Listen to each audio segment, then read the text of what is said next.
마가복음 8장 27절부터 38절 읽겠습니다. 십자가 복음에 대해서 오늘 예수님께서 말씀하시는데요. 그럼 우리가 믿는 복음은 십자가 복음이죠. 그런데 많은 사람들이 십자가 복음이 아니라 짜가 복음을 믿는 사람들이 많습니다. 십자가가 되어야 됩니다. 그냥 짜가가 되면 안 됩니다. 유사 복음이라고 하죠. 그럴듯한, 비슷한, 하지만 진짜가 아닌 짜가, 가짜 복음입니다. 그래서 오늘 베드로와 또 제자들, 또 무리들, 지금 베드로가 대표성으로 지금 발언을 하고 있지만 사실은 모든 제자들과 또 모든 함께 따르는 무리들이 십자가 복음이 아니라 가짜 복음을 기대하고 있습니다. 베드로가 예수님께서 질문하실 때 너희는 나를 누구라 하느냐? 세상 사람들이야 선지자라고도 하고 엘리야라고도 하고 여러 가지 말을 하지만 너희는 나를 누구라고 하느냐 물을 때 베드로가 주는 그리스도시다 이렇게 말합니다. 근데 마가복음에서는요 계속해서 지금 이 8장까지 오면서 예수님께서 제자들을 향해서 말씀하시는 것이 아직 그들이 눈이 열리지 않은 것에 대해서 말씀하셨어요. 직전에 보시면 벳세다 맹인을 고치실 때 두 번에 걸쳐서 고치십니다. 예수님이 한 번에 고칠 능력이 없어서 그런 게 아니라 시각적으로 제자들의 상태를 보여주시기 위함이에요. 그래서 침을 뱉어서 진흙을 이겨서 바르셨는데 처음에는 뭐가 보인다 그래요? 나무 같은 것들이 걸어가는 것이 보인다. 그게 지금 제자들의 상태입니다. 그래서 예수님께서 한 번 더 안수해 주시니까 밝히 보게 되는 것입니다. 지금 제자들의 상태가 첫 번째 예수님께서 안수해 주셨을 때 나무 같은 것들이 걸어가는 것을 보는 그런 단계인 거죠. 나중에 밝히 보게 되는 단계는 바로 성령이 임하셨을 때 그들이 밝히 하나님 나라의 복음을 알게 됩니다. 그러니까 지금 베드로가 주는 그리스도십니다 그렇게 고백을 했는데 그 고백은 반쪽짜리 고백이에요. 그러니까 마가가 강조하는 게 그겁니다. 지금 제자들이 지금 완전한 깨달음, 완전한 복음을 알지 못한다는 겁니다. 그래서 주는 그리스도라 할 때 그 그리스도는 어떤 그리스도입니까? 물론 구약 성경의 말씀에 근거한 고백입니다. 그런데 그 고백은 예수님을 정치적 메시아로 생각하는 겁니다. 군사적 메시아로 생각하는 겁니다. 그러니까 정치적으로, 경제적으로, 군사적으로 자기의 삶을 좀 더 나은 삶으로 바꿔주는 이 땅에 있는 것, 육적인 것을 채워주는 사람, 육적인 것을 채워주는 분으로 예수님을 생각하는 거죠. 그런데 예수님은 이 땅에 오신 목적이 뭡니까? 우리의 영적인 문제를 해결해 주시기 위해서 이 땅에 오셨다는 겁니다. 그래서 예수님께서는 이 땅에 오셔서 가야 하는 궁극적인 길이 어디예요? 십자가의 길입니다. 그래서 주는 그리스도십니다. 이 고백 반쪽짜리 고백이지만 이 고백을 하고 난 이후에 예수님께서 정확하게 말씀해 주시는 거예요. 네가 말하는 그리스도, 네가 말하는 메시아, 그게 아니라 진짜 메시아 사역은 바로 고난받는 종이고 십자가의 길을 가야 하는 종이다. 그렇게 말씀하시는 거죠. 그래서 31절에 보면 인자가 많은 고난을 받고 장로들과 대제사장들과 서기관들에게 버림받아 죽임을 당하고 사흘 만에 살아나야 할 것을 비로소 그들에게 가르치시되 라고 말했습니다. 자, 이것은 베드로의 고백이 지금 반쪽짜리 고백인데 그 고백을 완성시키기 위해서 예수님께서 가르쳐 주시는 겁니다. 그러나 가르쳐 준다고 해서 바로 알아듣지는 못하죠. 그래서 베드로가 어떻게 합니까? 예수님의 멱살을 잡고 하극상을 벌이는 겁니다. 마치 어떤 선수가 우리나라 어떤 선수 막 이렇게 멱살을 잡았던 것처럼 지금 베드로가 예수님 멱살을 잡고 지금 하극상을 벌여요. 그러면서 항변했다 했는데 항변하는 것은 꾸짖었다는 겁니다. 예수님을 꾸짖는 겁니다. 여러분 우리가 말씀을 잘 안다고 생각하고 십자가를 모르면 우리가 하나님 멱살 잡고 하나님께 항변하면서 꾸짖을 수 있다는 겁니다. 예수님은 그 일을 분명히 마귀의 일이다, 사탄의 일이다 그렇게 말씀하십니다. 여러분 말씀 잘 알아도 예수님 따라다녀도 사탄의 일을 할 수 있다는 것입니다. 우리가 직분을 받아도 우리가 교회를 열심히 다녀도 헌신하고 섬겨도요 마귀의 일을 할 수 있다는 거예요. 내가 십자가를 모르면 십자가의 정신이 없으면 여러분 그래서 베드로가 멋진 고백했잖아요. 주는 그리스도십니다. 멋진 고백을 했습니다. 그런데 여러분 멋진 고백만으로는 불가능합니다. 부족한 거예요. 내 입술에 멋진 말이 나온다고 해서 그 사람이 멋진 사람이 아니고 그 사람이 믿음의 말을 한다고 해서 여러분 그 사람이 정말 믿음의 사람이 아닙니다. 그래서 저처럼 앞에서 말하는 사람이 진짜 조심해야 돼요. 그럴듯하게 번드르르하게 설교하고 말하고 뭐 가르치고 그렇게 한다고 해서 그 사람이 진짜 믿음의 사람이냐? 아닐 수 있다는 거예요. 수많은 목회자들이 픽픽 쓰러집니다. 세상의 유혹 앞에 얼마나 많이 무너지는지 몰라요. 정말 존경할 만하고 신실하다고 여겼던 목회자들이 얼마나 많이 무너지는지 몰라요. 정말 부지기수로 무너집니다. 저분이 무너지다니. 저분이 저럴 수 있을까? 정말 많이 무너져요. 그러니까 언제 무너질지 몰라요. 저처럼 앞에서 말만 많이 한다고 해서 여러분 그 사람이 진짜 그리스도인이냐? 아닐 수 있다는 겁니다. 앞에서 멋지게 찬양인도 한다고 해서 그 사람이 진짜 제대로 된 그리스도인이냐? 아닐 수 있다는 겁니다. 귀한 직분을 감당하고 사명을 감당하고 교회의 리더가 되고 여러분 그렇다고 해서 그 사람이 말한다고 해서 여러분 고백하는 대로 살아가지 않는다면 그 사람 가짜라고 하는 것이죠. 그래서 앞에서 말하는 사람은 정말 말한 대로 살기 위해서 몸부림쳐야 됩니다. 그래서 늘 말씀드리지만 설교는요 강단에서 시작해서 강단 밑에서 완성된다 그러잖아요. 그래서 설교자가 말한 대로 강단에서 선포한 대로 밑에서 살아내지 못하면 그 설교는 아무런 능력이 없다는 거죠. 우리가 고백한 대로 살아갈 수 있는 저와 여러분 되시기를 축복합니다. 그래서 십자가가 필요한 거예요. 십자가의 삶이 필요한 거죠. 근데 이 십자가는 자기 부인을 하는 사람만이 질 수 있는 겁니다. 그래서 자기 부인은요 내적 결단이라고 볼 수 있어요. 자기 부인은 내적 결단이고요. 십자가를 지는 것은 외적인 순종이라고 볼 수 있습니다. 그러니까 자기 부인이 되지 않는데 어떻게 십자가를 지겠습니까? 안 되죠. 그러니까 만약에 자기 부인이 되지 않은 채로 십자가를 진다. 이건 사명이잖아요. 사명을 감당하는데 내 안에서 자기 부인이 되지 않으니까 사명 감당하면 할수록 지치고 시험에 들고 막 마음이 힘들고 그런 거예요. 내 안에 자기 부인이 되지 않고 내 안에 예수 그리스도의 십자가가 없으면 내가 헌신하면 헌신할수록 메말라가고 피폐해지고 공허해집니다. 그러나 내 안에 예수가 살고 내가 십자가에 못 박히면 예수님께서 내 안에서 살아 역사하시기 때문에 내가 아무리 부족해도 연약해도 내가 아무리 모자라도 주님께서 우리 삶 가운데 역사하여 주신 줄로 믿습니다. 그게 십자가의 길이죠. 베드로는 지금 자아가 시퍼렇게 살아있어요.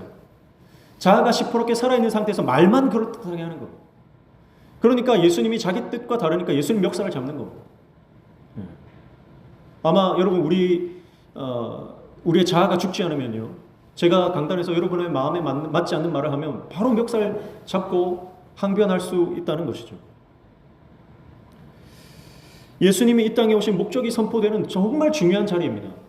예수님이 이 땅에 왜 오셨는지, 메시아 사역이 무엇인지 그 영적인 비밀을 예수님께서 말씀해 주시는 거예요. 그런데 베드로, 모든 제자들과 무리들 마찬가지입니다. 그들은 예수님이 로마를 물리치고 다윗의 영광을 재현하는 정치적, 경제적, 군사적 메시아로 기대했는데 예수님이 죽는다는 말을 하니까 견딜 수가 없는 거예요. 그래서 자아가 폭발합니다. 그래서 예수님의 멱살을 잡는 겁니다. 사탄의 도구가 된다는 거죠. 여러분 그러니까 내 안에 자아가 시퍼렇게 살아있으면 지금 당장이라도 내가 사탄의 도구가 될 수 있다.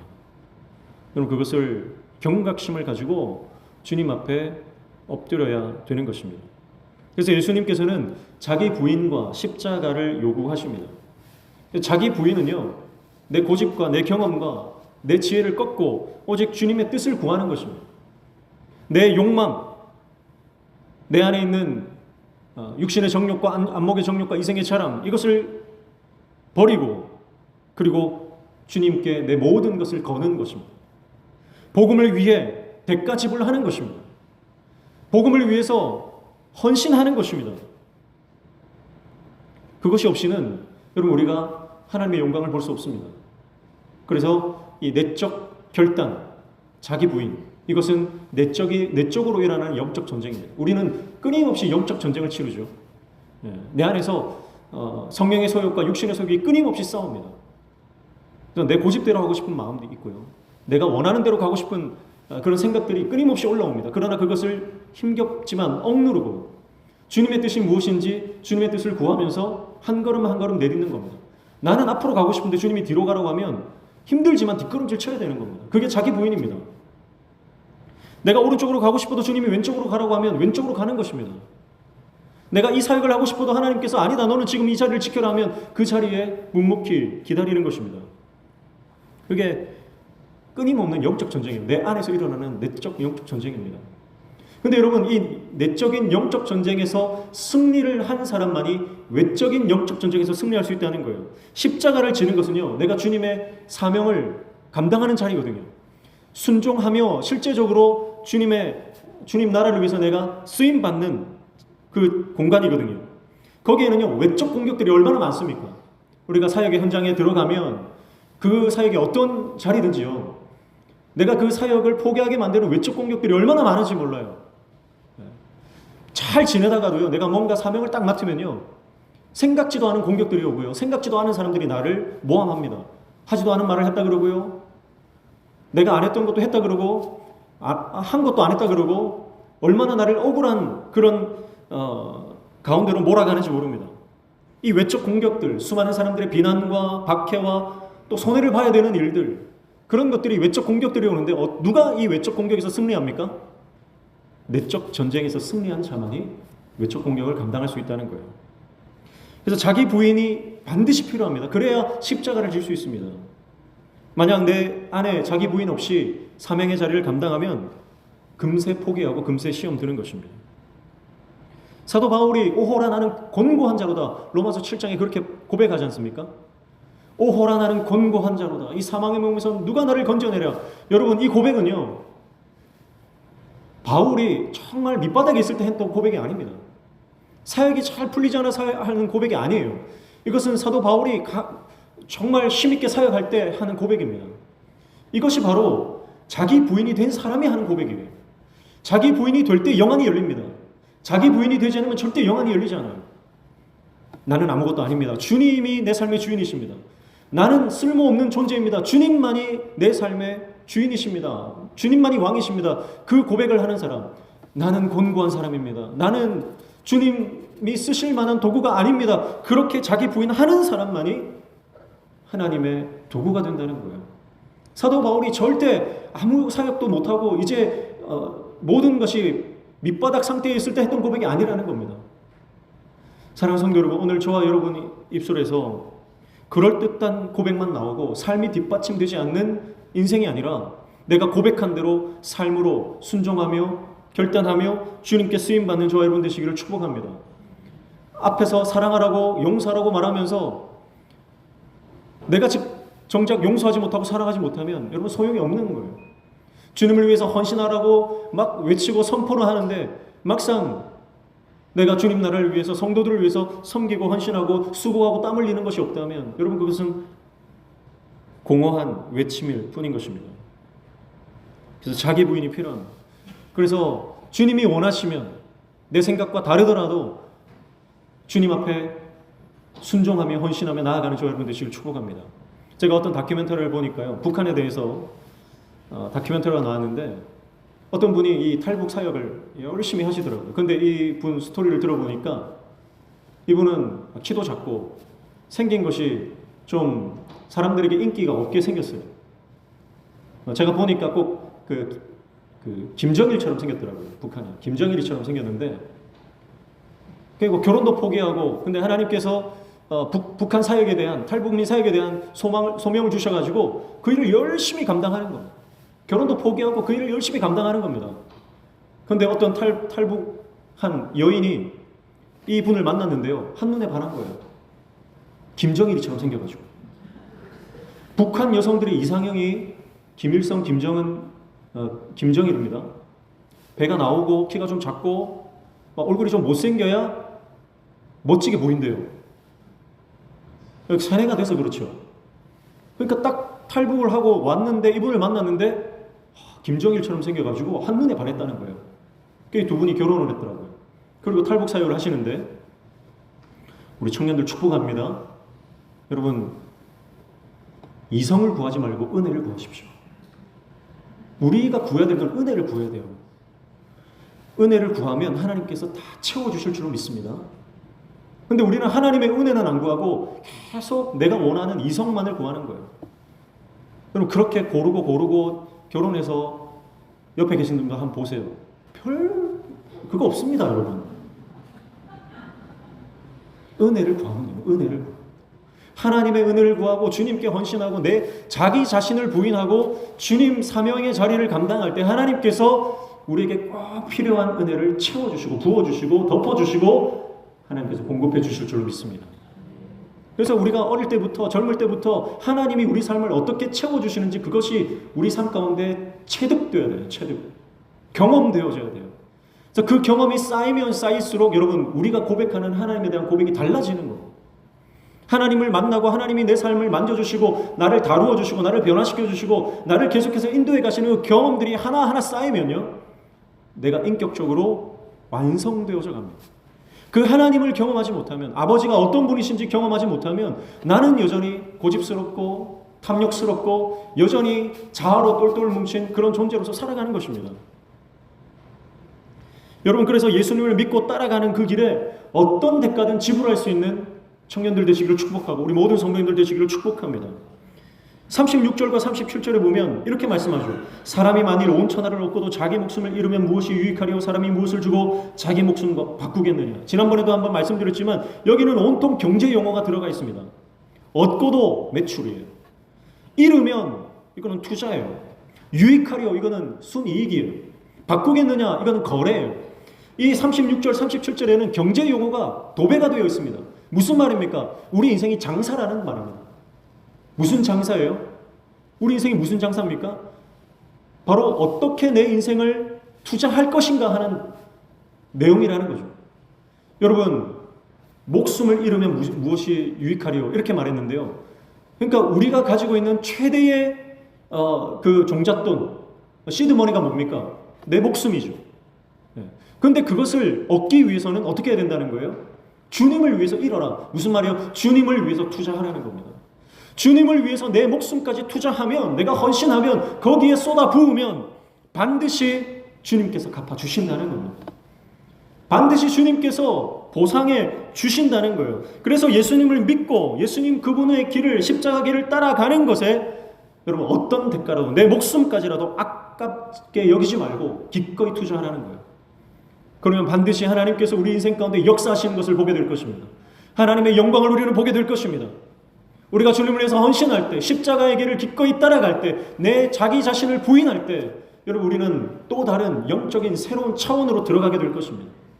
하나님은 계속해서 우리에게 말씀하십니다. 거기에 머물러 있지 마라. 문 밖에 나를 세워두지 마라. 나와 함께 가며 주님께서 보여주시는 놀라운 하나님 나라의 기적을 맛보며 새로운 영적 차원의 놀라운 하나님 나라를 경험하며 살아가라고 말씀하십니다. 그저 어떻게 하루 벌어 하루 먹고 살아갈까? 안정적인 노후를 내가 얻을 수 있을까? 거기에 혈안이 되어서 거기에 매몰된 채 살아가지 말고 하루하루 우리를 먹이시고 입히시고 더 멋진 영적 차원으로 우리를 인도하시는 하나님의 놀라운 역사를 기대하며 살아가라는 거예요. 여러분 오늘 제자들과 예수님은 같은 배를 탔고 같은 사역을 하고 같이 먹고 자고 그렇게 주님과 함께 동행하고 있습니다. 그런데 동상이몽이에요. 영적으로는 완전히 상태가 다릅니다. 예수님이 꿈꾸는 것은 십자가와 부활입니다. 그리고 그 십자가와 부활을 통해서 이 땅 가운데 임할 하나님의 나라와 인류를 구원할 놀라운 영적인 비전을 꿈꾸고 계십니다.